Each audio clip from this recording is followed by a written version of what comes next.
Salam lestari. Ini saya sedang bareng sama Om Rohani. Om Rohani itu dulu murid saya di teater. Kemudian beliau ini juga rajin dan setia menemani saya kalau tirakat.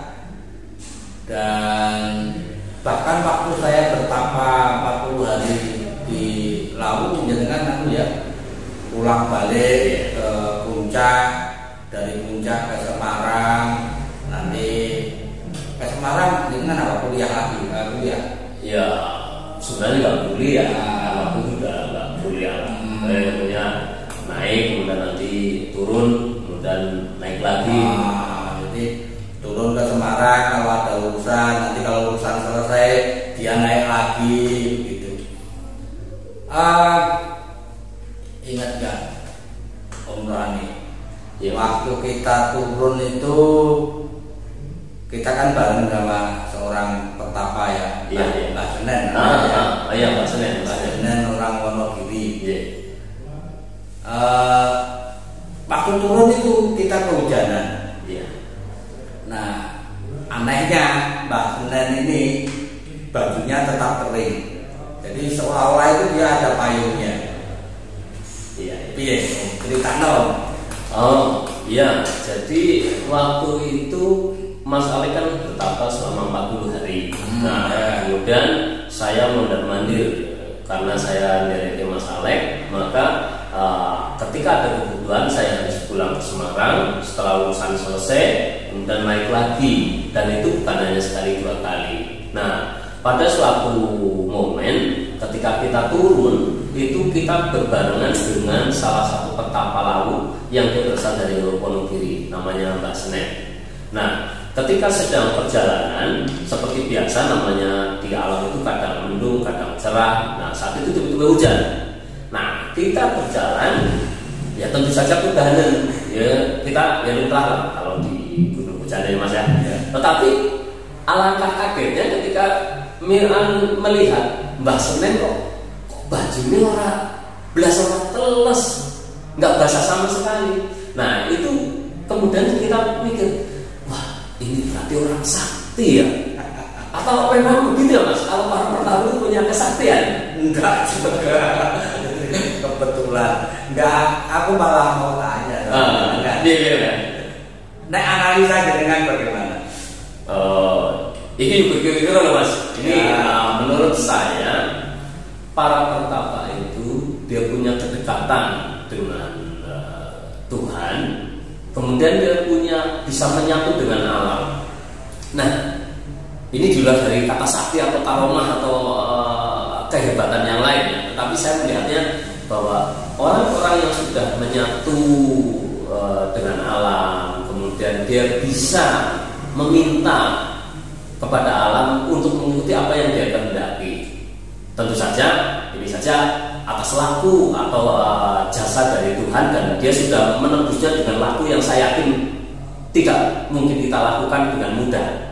Apalagi panjenengan yang sudah pertama 40 hari di sana, tentu saja lebih banyak yang bisa panjenengan andalkan. Kalau saya itu Mas. Ya, saya pribadi, saya kira Mbak Senen juga begitu ya. Iya. Beranggapan bahwa kesaktian itu tidak ada. Yang ada itu kan izin Tuhan, jadi Tuhan menghendakinya bagaimana.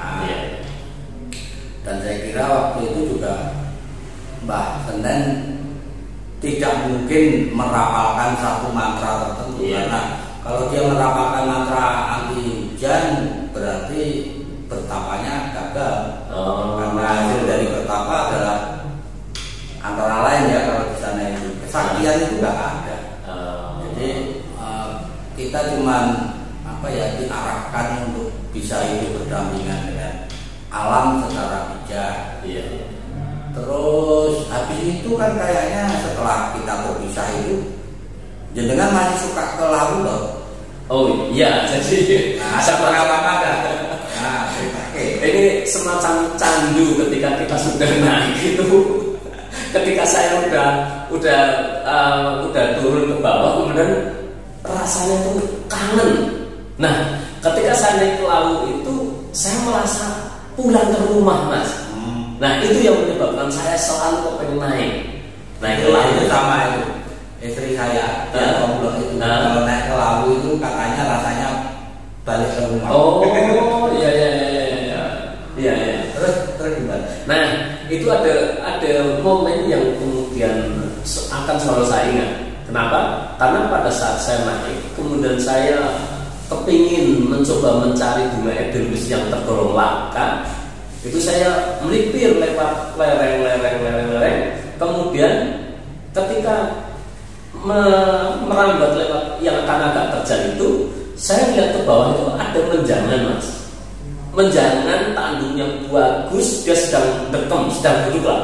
Nah itu saya kepengen mendekati, tetapi kemudian tiba-tiba ada suara harimau yang sangat besar. Wow. Nah itu menyebabkan saya harus lari sambil teriak, Mas Alek. Dan saya lari langsung balik ke dalam sambil itu yang nggak akan saling paham gitu. Itu padahal mendakinya tidak sama saya. Sama siapa itu? Waktu itu dengan Ari, makanya saya itu saya ingat banget itu.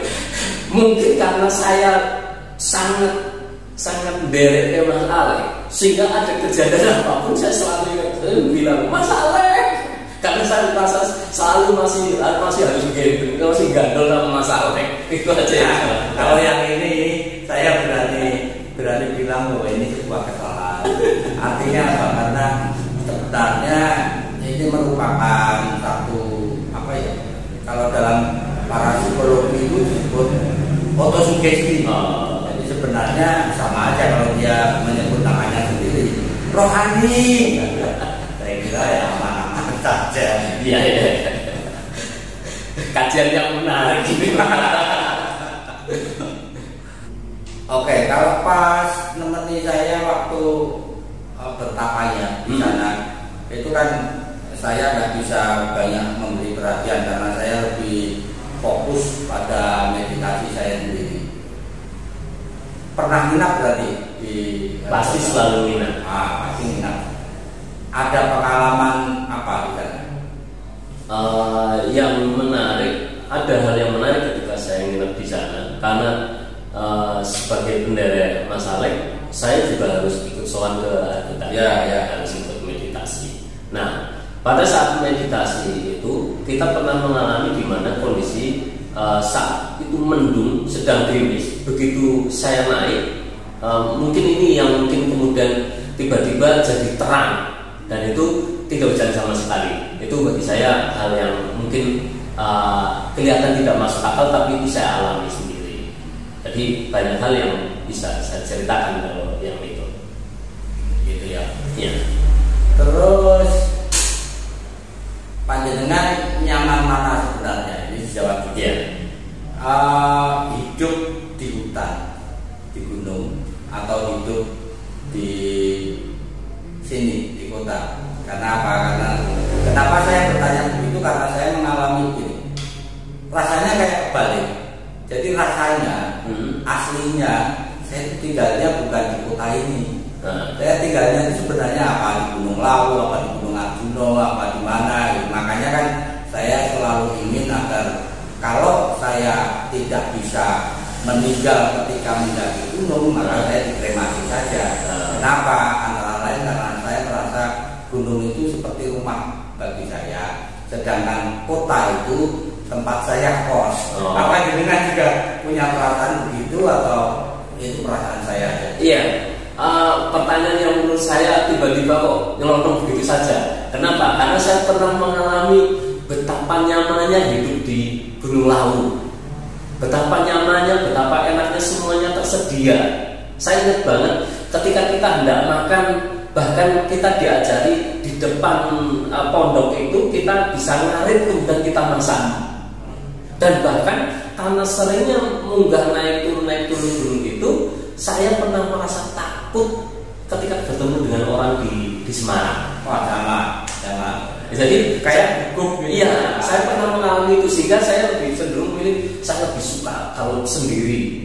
Sehingga ketika naik ke gunung itu saya merasa saya balik ke rumah. Sehingga kalau saya ingat banget ketika saya pulang ke Lawu, artinya saya pulang ke Eyang Lawu. Itu saya selalu bilang Eyang Lawu, Pulau Wangsul. Itu selalu saya sampaikan. Sehingga ketika mau naik ke atas itu, ketika masih di bawah yang lewat Cemoro Sewu, Cemoro Kandang dari Jawa Timur Mas. Jawa Timur berarti Cemoro Sewu. Cemoro Sewu itu saya pasti akan sebelum itu saya mandi di bawah jembatan itu kan ada sumber yang seger itu, kemudian naik, kemudian nanti saya duduk sebentar, kemudian saya bilang yang Lawu, Pulau Wangsul. Dan itu yang membuat saya selalu ingat bahwa bagi saya Lawu itu semacam rumah yang menurut saya tadi panjenengan Ndiko kota itu kayak kos-kosan atau kasar perantauan lah. Kalau saya bilang, sehingga nanti saya suatu saat harus balik ke Lawu lagi gitu. Atau mungkin lebih tepatnya tempat kita berdinas ya. Iya, ada tempat kita berdinas. Iya. Berarti belum pernah lewat tadi Cito ya? Belum. Justru kan ketika itu Mas Alek dahulu. Karena posisi saya waktu itu sebagai kalau dilihat katanya Satrio Pinandito yang harus melalui Cemoro Sewu itu. Kalau yang saya lewat Sandistro katanya Satrio. Nah itu terus saya hubungi sehingga saya pernah naik ke Lawu itu dari bawah maghrib jam 8 sudah sampai Agodalan. Ketika sampai di sana saya itu nggak sadar bahwa itu masih sore. Yang harusnya kalau naik sana 4 jam. Ya. Nah itu saya bisa lebih cepat. Saya sampai maksudnya masih jam segini. Karena saya nggak bawa jam ya. Di sana kemudian ada Mas Toyo itu jam pinter Mas. Jam 10. Masa waktu enggak? Saya naik dari bawah masih jam 6 masih maghrib ya. Itu jadi seolah-olah saya dipercepat bisa naik ke sana. Itu merupakan salah satu bagi saya anugerah yang kemudian oh iya berarti saya memang dipercepat pulang ke rumah ini. Itu kan. Ya kapan-kapan dengan kalau kita agendakan lewat tadi Cito. Siap. View-nya bagus. Oh, siap. Terus nanti kita lewat salah satu tempat yang punya nilai historis. Iya. Di Bulang Paprangan. Bulang Paprangan. Bagus abadanya. Siap Mas, siap. Nanti suatu saat saya dari panjangan. Oke, begitu sedulur perjumpaan saya dengan Mas Rohani ini. Moga-moga tetap sehat sehingga kita bisa mengagendakan naik ke Lawu pulang ke rumah ya. Iya Mas. Lewat pintu yang beliau belum melewati. Iya. Jadi Cito. Siap Mas. Salam lestari.